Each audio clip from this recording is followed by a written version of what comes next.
I want to get back to Tony and his point about violence. Wait. Gregory. All right, guys. So this video, right, is actually a debate that I participated in on Fox Soul TV on a show called The Business of Being Black with Tammy Mack. Now, Fox Soul TV is like, I don't know, Fox's attempt of having just like black only programming, right? And I get invited to these debates and these conversations, I guess because I'm black and conservative. And I will start posting the debates that I have on this TV show on my channel. And this one is one that I did recently, in which we discussed whether or not kids should be able to transition. Okay. Now I want to go ahead and just kind of get into the debate so that you guys can see kind of what the conversation was like and whatnot, and, you know, listen to it and enjoy it or whatever. So make sure in the comment section, you guys leave me feedback in terms of how I did. Okay. Did you guys think I did a good job, a bad job? What can I do better? Okay. Because I want to make sure when I do these debates that I am representing the conservative point of view in the best way possible. So again, I am looking for feedback, and I hope that you guys enjoy the show. Welcome to Business of Being Black with Tammy Mack. I'm Tammy Mack, and according to NBC, most estimates say that about 2% of high school students in the United States identify as gender diverse. To put that in perspective, that is about 1 out of every 50. But what are they doing with this gender diversity? Are they fully transitioning from one gender to another, socially transitioning? And are children old enough to decide whether they should transition from one gender to another? Let's get down to business. Please welcome artist and community cultivator, Never Ending Nina. Hi, Nina. Hello. Thank you for having me again. Welcome back. P-Valley actress and trans activist Tony Bryce is here. Hi, Tony. Welcome. Thank you. Thank you for having me. Dr. Raphael Usher on board. Hi, Dr. Usher. How you guys doing today? Thanks for having me on board. And the host of Black Conservative Perspective, Greg Foreman, is with us as well. The first question that we'll kick off with is why? Why should Black people care about children transitioning from one gender to another? Dr. Usher, kick this off. Well, this is why it's important, because one of the things that we need to understand about children transitioning from one gender to another is understanding that, number one, we're dealing with children. These are kids. When I was a kid, I wanted to be Superman, then I wanted to be a giraffe, then I wanted to be something else. A child does not have the mental capacity to understand the ramifications of transitioning from one sex or gender to another. And I think it's asinine that we as adults would sit here and give a child the freedom and ability to make this life-altering decision. And I just noticed that in Maryland, you know, they passed a new rule that states that if they can go to a psychologist or psychiatrist, and the psychiatrist can state that this person, this child, is mentally mature enough and capable of making a decision to transition, then the child at 12 years old does not even need to consent to it. To me, I'm like, really, people? These are kids. I mean, if you're trans, I forgot your name. I think it's Miss Never Ending Nina. When you was a child, be honest with everybody. Were you sure beyond a shadow of a doubt of who you were and what you wanted to be when you grew up? Yes or no? Well, doctor, you might be asking the wrong one, because definitely I wasn't sure. I knew that from the very... Tell me the truth. Well, that's what I'm telling you. At the very age when I was a young person or a child, I knew and recognized all of my surroundings. And so, once again, you can state that from your place of view because you are not a trans person. And so once again, if you knew that you did not identify in the body that in which you were born into, you knew to say, oh, well, let me start analyzing around. Let me start looking for information. Let me get to understanding what this thing is about me that makes me different. And so that's the difference in the space of where you can say that for a little child. When children know at a certain age that they say they might not go into the medical process.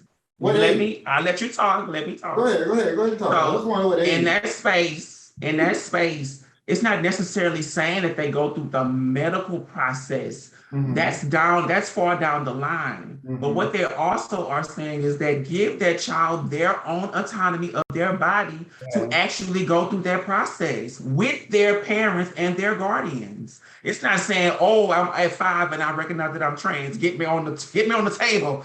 No, we're not saying that at all. It's just saying allow that child and that family to have those decisions and make those things for that child and that family, not you, Doc. What age? Never ending, Nina. I want to ask you the question that's going to circle the panel here. And why should Black people care whether children transition from one gender to another?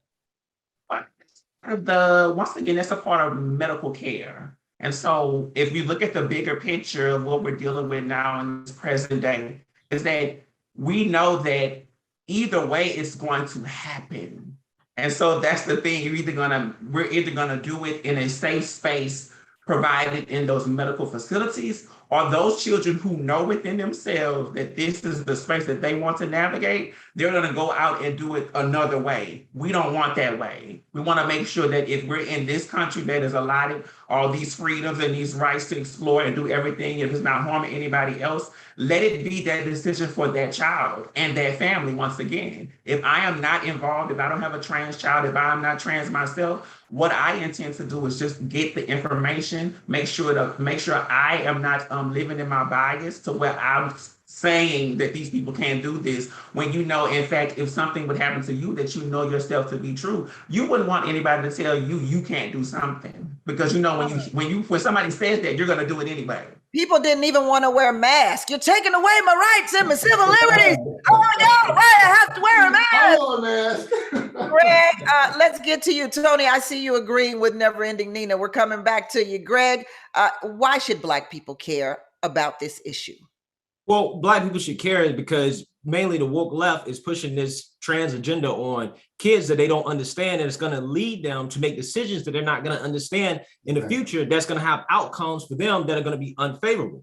I mean, for example, there was a study from the Karolinska Institute that found that people who underwent sex reassignment were 19 times more likely to commit suicide. That's ultimately where you're going to push these kids to if you're pushing this stuff on them at a young age. And what Miss Nina is saying here is simply not backed up by the facts. She has an anecdotal example using herself to say, well, I knew exactly what I wanted to do and what I wanted to be as a kid, but that's just not true for most kids. As according to the International Review of Psychiatry, 80% of those seeking clinical care will lose their desire to identify with their non-birth sex. So most of these kids, they will grow out of this stuff. But see, the problem is that this agenda is so hideous that they say, oh, well, it's just social transitioning. That's where they start. And then they go to puberty blockers, which we don't know whether or not they're actually safe or not. There are no long-term studies to suggest that they're actually safe.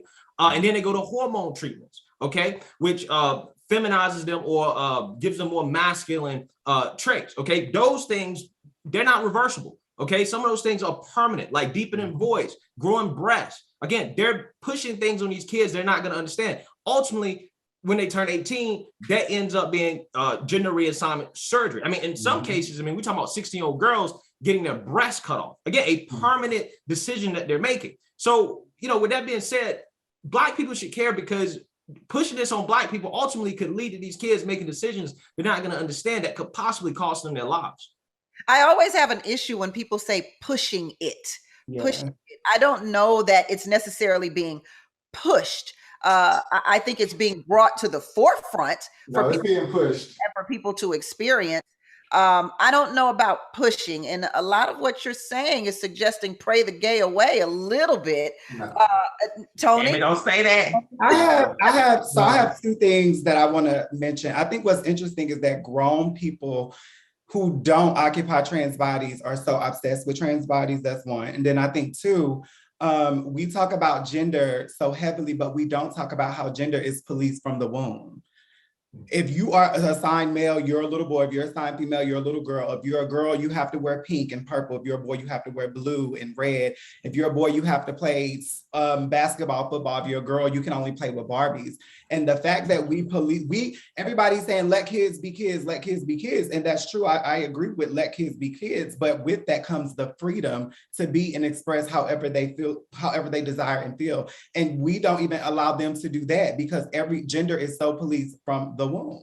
So of course, people are going to have an issue with me transitioning from one gender to the next because they already have this man-made gender construct that states this gender and sex does this and this one does this. So of course they're going to have an issue. And with me, my journey is spiritual. This divine feminine spirit soul, whichever you want to call it, was placed into this body. And so she, which are my pronouns, are navigating and how in this physical realm of how to make this physical body meet this spiritual soul that I am, this divine feminine that I am. And it's very simple for me. This is such a good conversation. Dr. Usher, I'm coming to you because what Tony says is actually truth. I mean, haven't we as an American society pushed gender from the beginning? The XPO, haven't we decided that the male was going to be a male and that the female was going to be a female?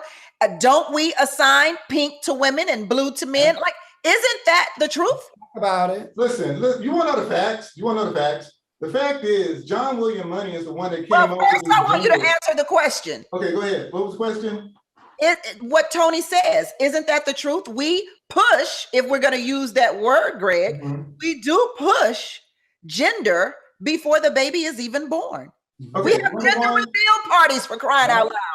I don't believe we push it And from the burn womb. down half of California trying to reveal a gender. Right. No, we don't push it from the womb because again, when you use the word gender, you gotta understand our whole ideology of gender was based upon John William Money's falsified scientific research evidence that he came up with, and it's all falsified information. See, our whole construct of gender was already errant from the beginning. So for you to say that, well, we're doing this from the womb, well, number one, what does color got to do with gender? What does when you say it was falsified, you're speaking of someone we don't. The word gender identity, gender ideology, that's all created terms that was created by John William Money. A construct.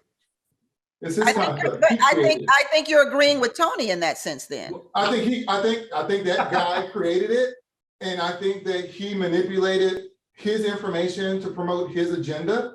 But the reality is, which now everyone adheres to. I like pink. I wear pink all the time. I like playing with Barbie dolls. When I was a little kid, you can ask everybody. I would go hang out with the girls. I would play out with the Barbie dolls. Greg, I see you seething over there, ready to jump in. I'm going to take a quick commercial break. And we're going to get you in, brother, next on Business of Being Black with Tammy Mack.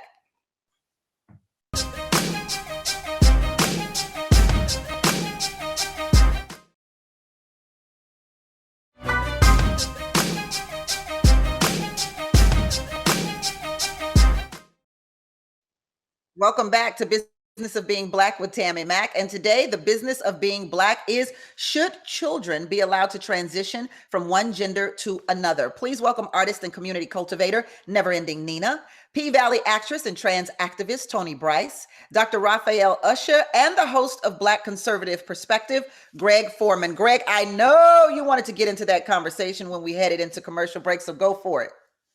Yeah. So Tammy, I know it's hard for you to believe that this is actually being pushed on kids, but it actually is, because a lot of these kids are being peer pressured into this stuff. In fact, a 2019 study from Brown University found that parents of children experiencing gender dysphoria observed their teens feeling pressured to fit within a social group, right? So they're saying this stuff on TikTok, they're saying this stuff on social media, they're saying this stuff everywhere, and they're being pressured to try to fit in with what they feel is cool. And ultimately, at the end of the day, you guys can play this semantics game all you want to, and to try to play this game like, oh, you know, there's a difference between sex and gender. That's fine. You can have that. But we should organize a society around sex. There's a reason why when you're born, you're told that you're a male, you're a female. Chromosomes matter. Biology matters, right? XX chromosomes, female. XY chromosomes, male. Okay. You have a penis, you're a male. You got a vagina, you're a female. right? So with that being said, when you're talking about policy and how we organize society, we should organize a society around sex. You're talking about using bathrooms, okay? When you're talking about putting little boys in bathrooms with little girls, and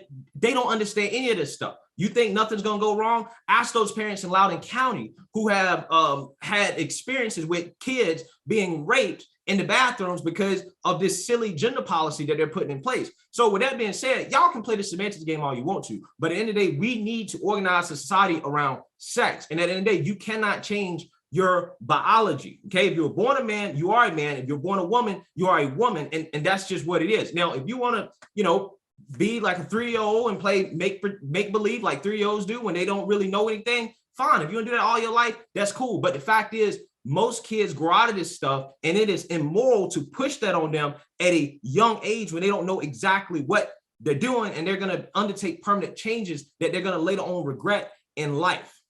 Tony, I want to get to what Greg is saying, because there is something very true about what Greg is saying. When I was 16 years old, well, I should say when I was probably 14 or 15 years old, I wanted a gold tooth because, they were in.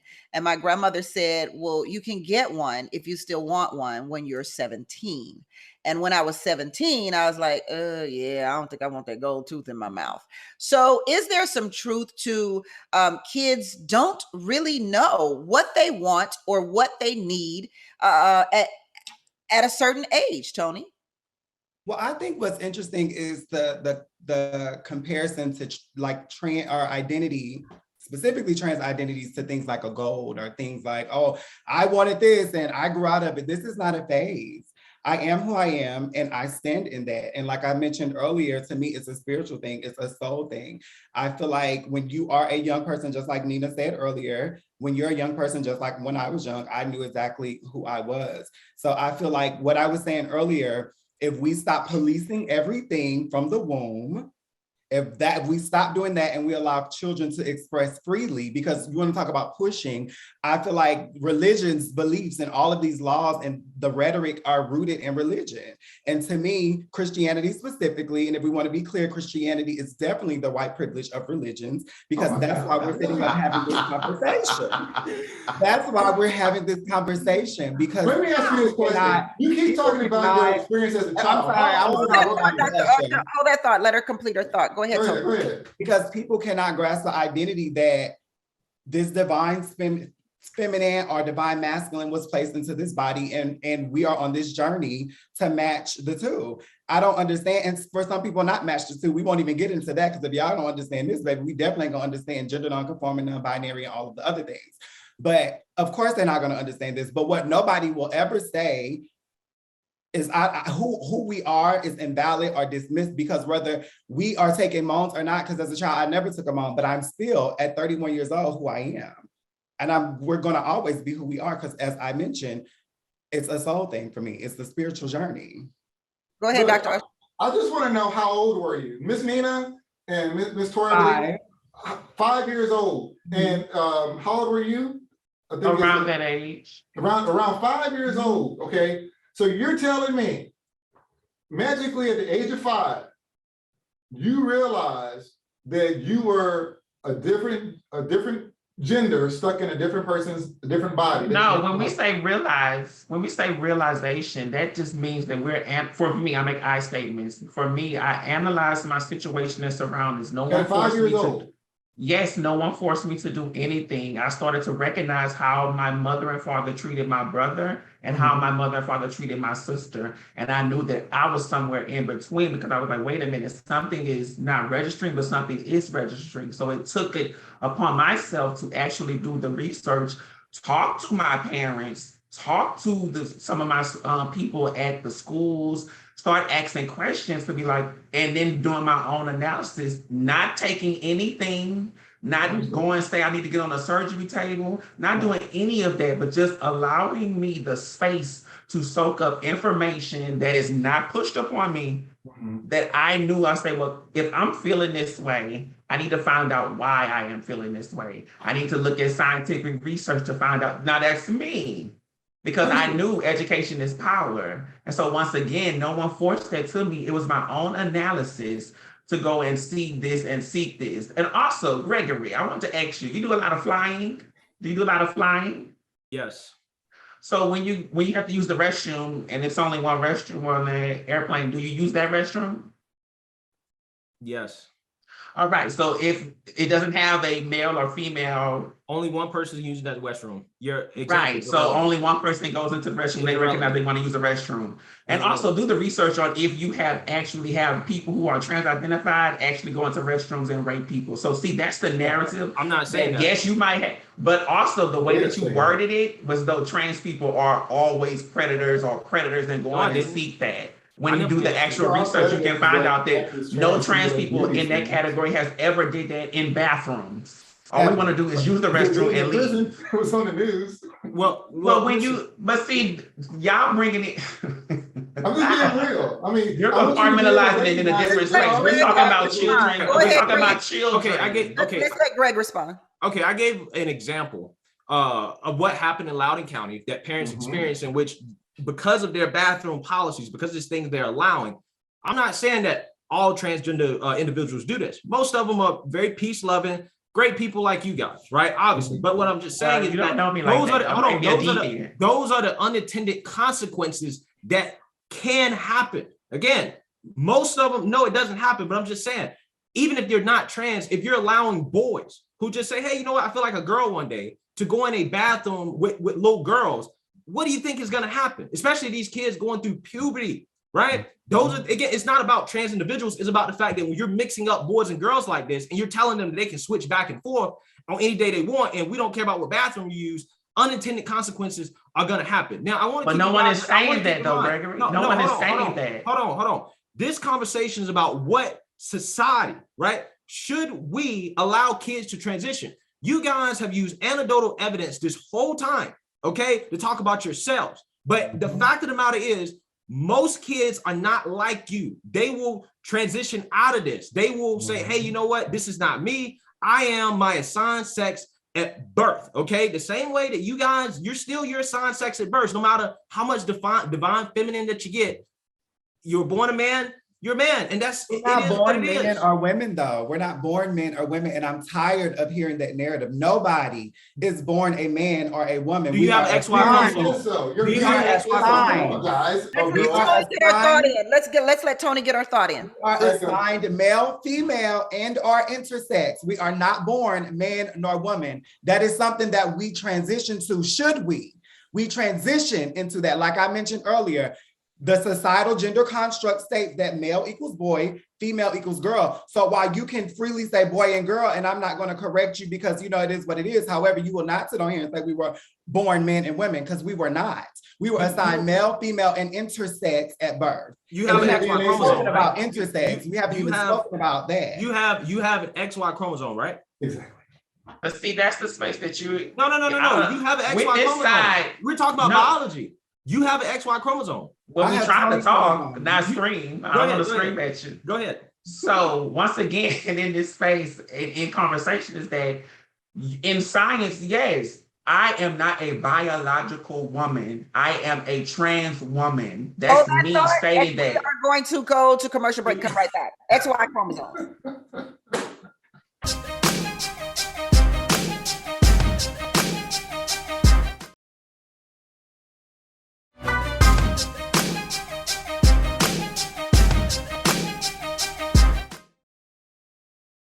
Welcome back to Business of Being Black with Tammy Mack. I'm Tammy Mack, and today the business of being Black is, should children be allowed to transition from one gender to the next? Now, Greg asked Never Ending Nina if she had XY chromosomes. So I want to ask, does the biology and the science of being a certain sex, what does that mean to the LGBTQIA community when we discuss transitioning?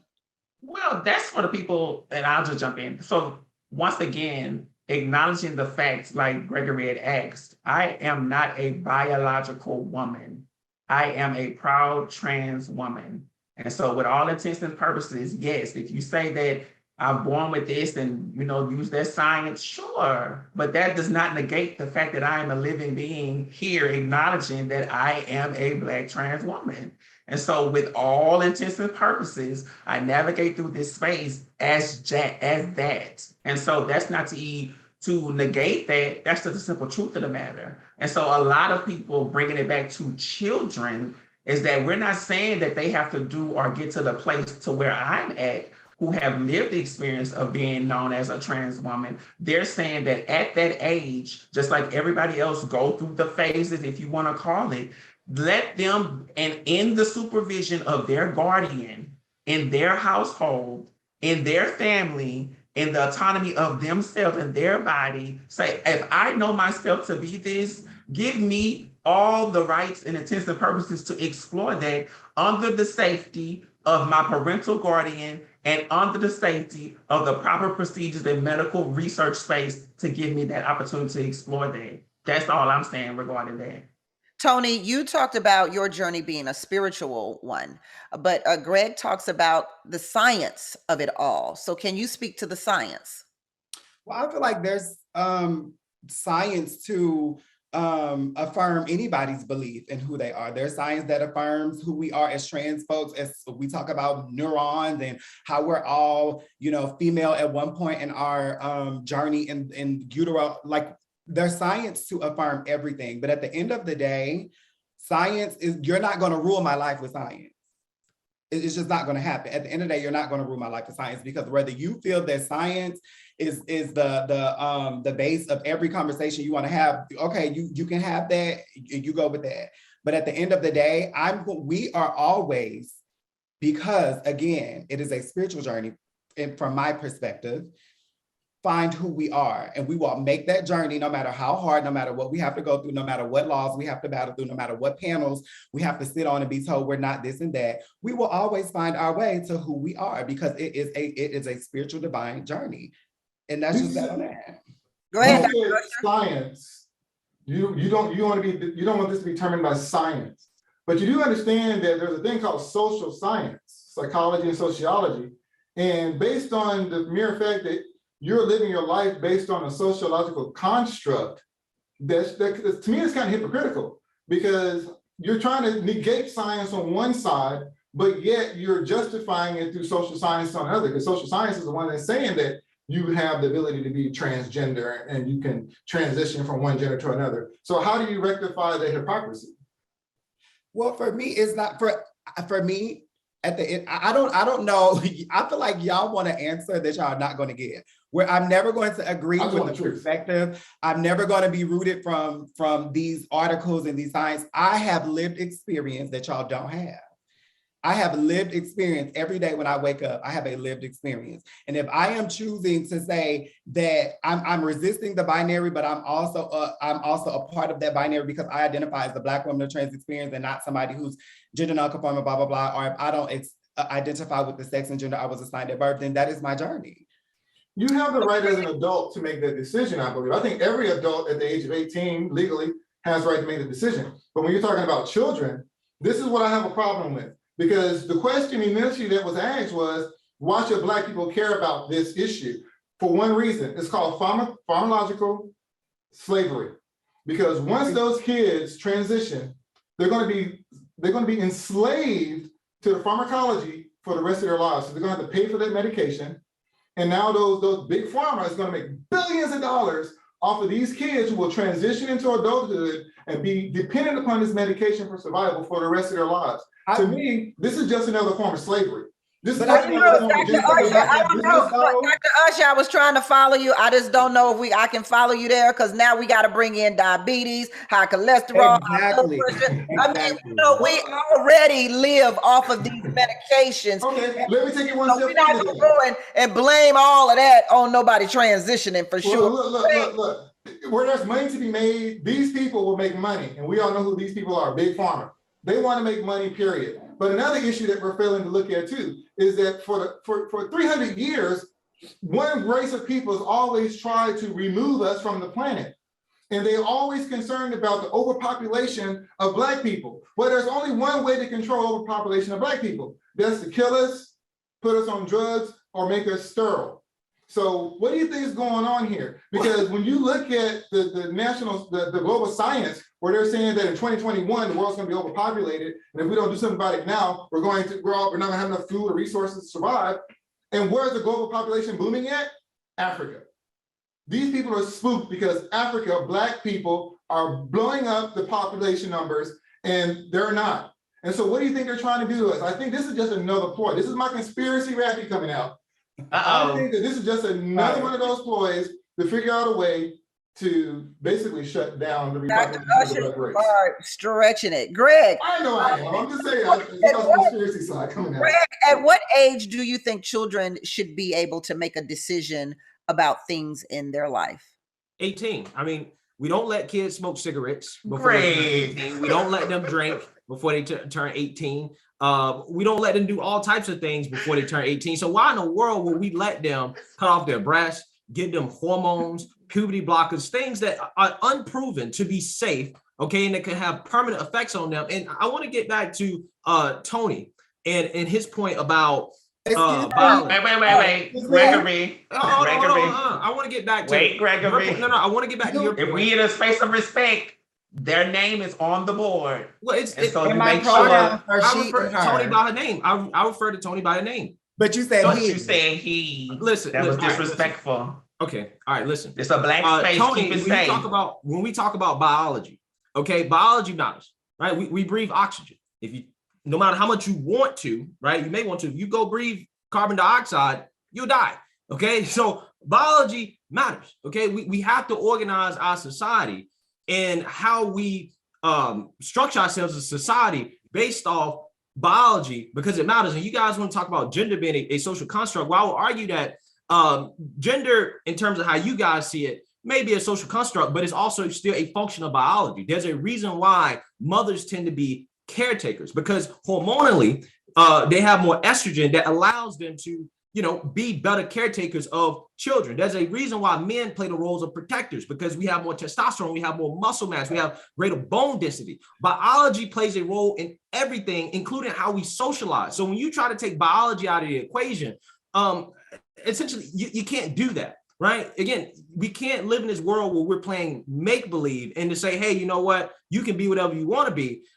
Because that's how you get a dysfunctional society where, which we're almost at, where you're pushing kids into this lifestyle that they don't understand, and it's going to have terrible long-term effects. It's not a lifestyle, it's a gender identity. And I really hope that me being mispronounced and misgendered stays in this segment. Listen, I just want to know, what age do you guys as transgender individuals? Hold on, Dr. Usher, you asking too many questions and not answering questions here. I'm sorry, I'll ask questions. Let's reel this in. I do want to, first of all, apologize to Tony. We will leave this a respectful space. And Tony has said at the top of the show that her pronouns are her and she. And so we should respect that regardless of our personal beliefs. Tammy, let me ask you a question. Do you think it's not disrespectful to me to have to acknowledge somebody by something that does not fit their biology? Do you think, Greg, when is my beliefs actually matter? What I think is, I would never call you out of your name, and that's where your respect goes. And you're forcing me to call somebody that doesn't fit their biology. That's what you're forcing me to do. That's not a name. I'll call Tony their name, but you can't force me to say something that's not true. It's just not. It doesn't match up reality. Misidentified her.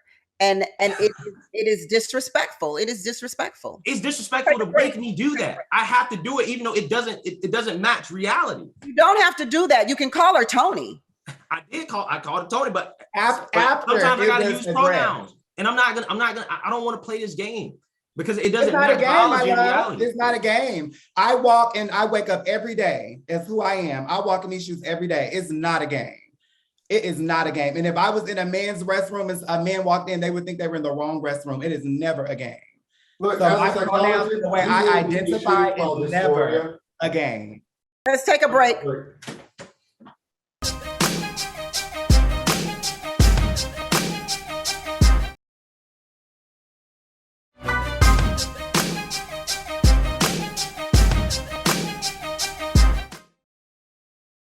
Welcome back to Business of Being Black with Tammy Mack. I'm Tammy Mack. Hi there. So today, I don't know how the topic can get any hotter, frankly, especially with my panel. We are talking about children transitioning from one gender to another. Listen, a teenager's brain is not fully developed until they are 25 years old. Are they capable of making the decision about their gender identity before they reach that age at all, Dr. Usher? Absolutely not. The science backs it up. And even if you don't want to follow the science, listen, sociology backs it up. And see, one of the things that we got to look at when we're dealing with what we call gender dysphoria, and that's what the real issue is. We're dealing with children who may be suffering from gender dysphoria. Now, when you're dealing with gender dysphoria, the way we normally try to, I guess, educate people with dealing with dysphoria is by teaching the parents and others around them how not to trigger the dysphoria in the first place. Because if the person is feeling like they are, let's be honest, they're feeling like they are a certain gender, then when we're dealing with dysphoria, the rule, the psychological rule in the way the APA stated was this, it's very clear, that you do not address the issue that's causing the dysphoria. So if a person wants to be identified as a girl, dysphoric people, we don't address them as a girl. But now the game has changed. There are rules being written by people who are not in psychology, who are stating that no, you should go ahead and affirm this more dysphoria behavior. And I don't think it's right because number one, the child is not mentally mature enough. And by doing that, we're actually subliminally encouraging this mentality and this behavior, which causes me deep concern. And one of the things I want to bring up with, I believe, Tony mentioned when she was a child that she noticed that her siblings were treated differently. And so that was Nina. That was me. I'm sorry, Nina. Ms. Nina stated that. And that brings up another issue that we tend to ignore in this whole debate, where is this nature or nurture? And this is clearly evidence of a nurture. This is not something that naturally occurs in nature. Nature does not transition from one gender to another. There's never been another species on the planet other than human beings that are doing this. So when she brought up her Dr. Usher, they have so many species in the nature. They have so many species in the nature's kingdom that transition, that identify both sexes. They have so many examples in regards to that. Everyone do your research regarding that. But I want to get to you, Dr. Usher. Do you have children? Yes. So if your child comes to you, or if they came to you at that, I don't know how old they are right now, but if they express to you that they identify as trans, or they want to get more information about that, you as a parent, what would be your first interaction to do? Okay, as a doctor, my first thing is when a child. I'm talking about a parent. As a parent. If a child comes to me and uses the word trans, a different thing when a parent. I'm just saying, I'm as a parent, if my child comes to me and says the word trans, I'm going to immediately think she's been indoctrinated.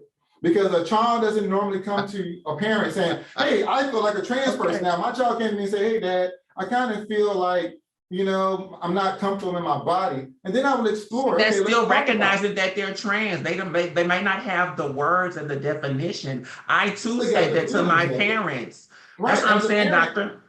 That's what I'm saying. As a child, when I was that age, I expressed it, but as a grown adult, I now have the vernacular to express that more. So what my parents allowed me to do was, as my parents allowed me to do, is say, okay, well, how does that make you feel? What do you mean by that? And so nobody ushered me into that space, but they allowed me to explore that and express myself in that way to where it was my own definition. No one else ushered that into me. So there are two things here that I want to touch on. Greg said something that that's pretty factual. We don't allow, if you're under 18, you do not.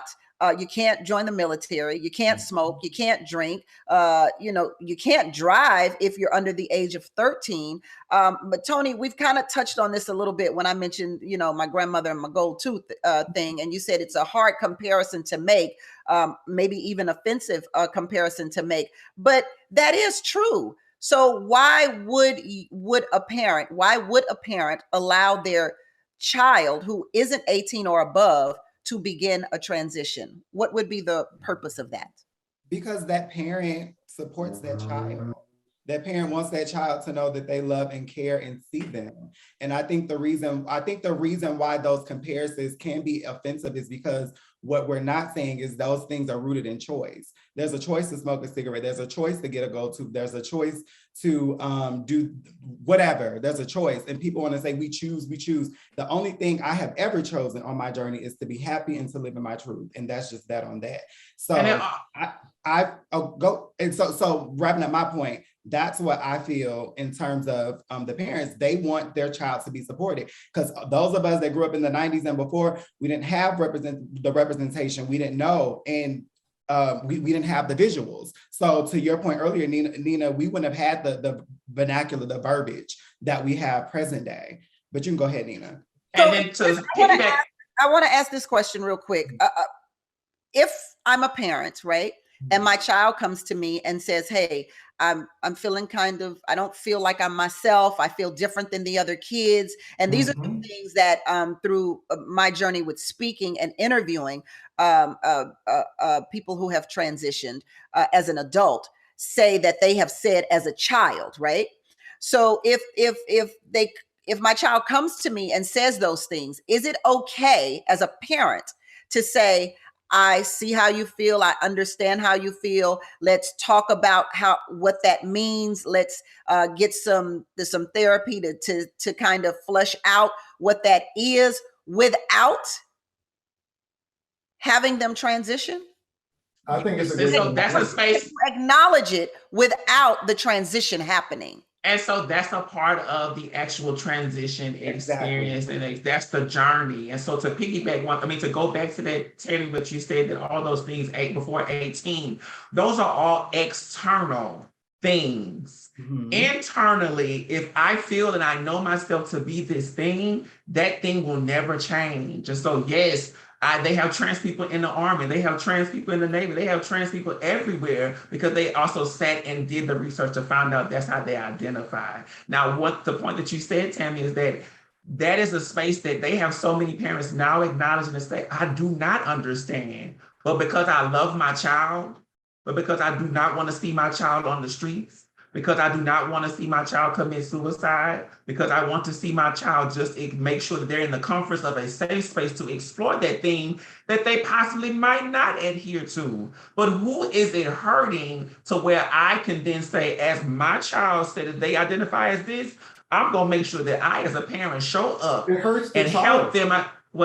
It does not hurt the child. Absolutely. It does not hurt the child. It hurts the child. But this is the research that I want to get Greg in here. Conservatives, Greg, are usually against the principle of big government, right? Telling people what to do with their bodies, their minds, whatever. Why are you in favor of the government implementing laws that prohibit transgender activities? Or is it just with children? Because that may be the case. Well, on my show, I always tell my audience that I'm a conservative when it comes to kids. I'm a libertarian when it comes to adults. I don't care about what you want to do as an adult. If you want to transition, if you want to cut off parts of your body, if you want to pretend to be whatever, that's fine. No big deal to me. Okay. I have no problems with that.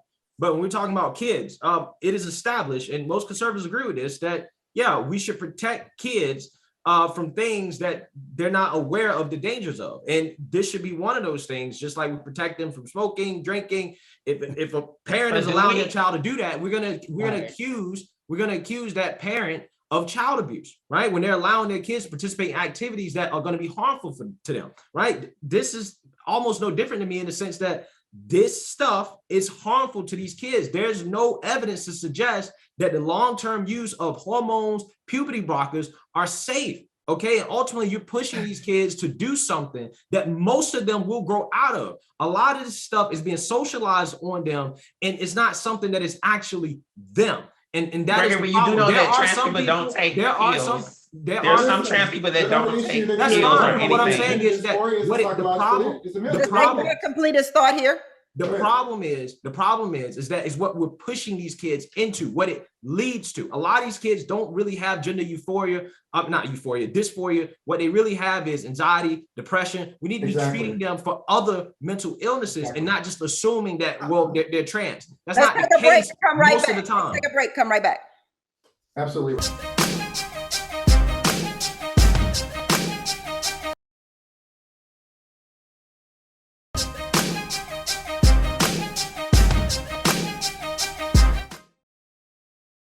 Welcome back to Business of Being Black with Tammy Mack. I am Tammy Mack, and today the Business of Being Black is, should children transition? Greg, you were completing a thought before break.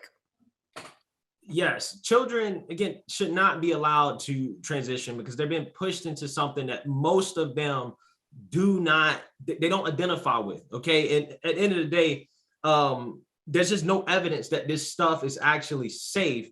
And I understand that not all children, take, hormone blockers, puberty blockers or whatever, but the problem is that when you push this stuff on kids at a young age, that is what they eventually will get into, okay? Now, again, all of them don't, but I'm just saying the ones that do, there's an issue. Now, when you get to turn 18, do whatever you want to do. I really don't care. But when it comes to children, leave the children out of this. Let them decide at 18. I don't see what the con is of just making them wait to the 18 and then they can transition and do whatever they want to do with their lives. So as a parent, Greg, what would you say to your child who came to you and said that they felt uncomfortable in their body? Well, I would say something similar to what you said in the last segment, in which you say, hey, listen, I understand that you're having these feelings. However, you were born male or female, whichever one that matches. That's what you were born. And we're going to get you some help. Like that. We're going to get you. Didn't say that. We're going to get. He didn't say it like that. For doing it. You asked him a question, they gave an answer. Now, as a doctor, the first thing that we would look at is let's let Greg complete his thought. Yeah, we're gonna you were born male, female, whatever, right? And we're gonna get you some help. Okay, we're gonna get you some therapy, some help, and we're gonna let you try to figure this out. But I'm not going to be pushing it on them. I'm not going to be affirming their gender. I'm not going to be pushing hormone. I'm not doing any of that stuff. Now, when they turn 18, if they want to do that, if they still feel in their mind that this is who I am, do what you want to do. Gregory, do you have children? I do not. Oh, okay. But I will not end up like Dwayne Wade. Gregory and I are in the same position. You possibly cannot end up like Dwayne Wade because Dwayne Wade has taken the time to actually enhance their child's life. His child was indoctrinated by his kids. Well, you say that still that's a diss. So once again, that's a diss to him acknowledging that he was uncomfortable at first with his child, acknowledging that, but he did the research within his own community to find out how he can show up for his child. So once again, yes, again, you can have that opinion, but the slight jab of him and his family saying, this is how I'm gonna show up for my daughter. That's not saying that that's not saying he's not a good father. But what you did right there was slight him in the fact that he showed up for his daughter. Go ahead, Dr. Usher. I think it's inappropriate I think it was Dwayne Wade, right? I think it was inappropriate for him to do that in the first place because what he's doing is he's ignoring. But you're not in his family. Okay, I don't want to get into that. Right. We're talking about you're ignoring the underlying issue. When they're going through the issue, it's because of depression. Hold that thought. Tell us about OMI International. That's what I want to get into. Why you want to get on International? That's an international association of ministries, churches, and ministers that operate around the globe to equip, send, and support the work of the gospel. That's our primary operation there. And we do have a community, global community impact program where we just go into different communities and provide community services. And I don't mention that publicly on purpose because I don't want, the work that are being done in those communities to be impacted by any negative feelings from this show that, certain that you might fail. Because we do have LGBT, I should say LGB members in our program that participate. Really? And yeah, we do. Our program does not discriminate on anything. If you want to come, you want to learn a service, you want to help, want to learn a program, whatever, we're there to make sure that, we provide the service to the child and to the family. Tony, we see you on P-Valley. Whoa, y'all look excited about the new season. So tell us what else we can see you on. Big screen, small screen, any screen? Well, P-Valley has been the biggest thing. There's something else, but I can't release it because I can say it's an untitled Marvel season. Oh, I hate when you actresses say that. Ugh. You sign certain documents and, you can't say certain things, but P-Valley returns on June 3rd. And I'm very excited because my character is coming back as a recurring character this season. The character of Nineveh, which, all you Bible scholars will know the story of Nineveh. But yes, I'm very excited. And I just want to say to you, Tammy, thank you to you and your team for having us here, because a lot of times when these conversations are being had, we are not invited to the table to have these conversations. So thank you. You're welcome. Greg, Black Conservative Perspective. Yeah, you can check out my show mainly on YouTube, in which I give a conservative perspective from a Black man's point of view. If you want to keep up with the latest in politics, what's going on with the culture war, conversations like these about stories like, similar to, the topic that we're talking about, you can check it out there. Where can we go? Black Conservative Perspective on YouTube. You can follow me on Twitter at gforemanbcp, Instagram at gforemanbcp. All right. Never ending, Nina, talk about it. You always got something going on. Well, thank you, Tammy. Just released my project entitled President. That's available to download everywhere. Just released my new music video entitled Soul. So go support that. Also look up Unique Women's Coalition as well as the Ahmad Institute. They are Black LGBTQIA plus resource centers that are doing the actual work in the Black community to show up in all intersections to help provide resources for everybody Black, everybody LGBTQIA plus. And I just want to send a shout out to, if you want to do the work, if you want to support, if you want to show up for Black people in all the intersections, go look at Unique Women's Coalition as well as the Ahmad Institute. Great. I always like to end the show with how we can come together, how we can maybe, I don't know, come together. I guess I said it enough. So I want to start with you, Dr. Usher. One word, which I know is very hard for you to do. Very hard for you to do. In one word, Dr. Usher, how can we, I guess, how should I say this today? I usually have a question that pops right up. But in one word, how can we live together? Coexist. I'm sorry, say that again. The word is coexist. Thank you. How can we coexist?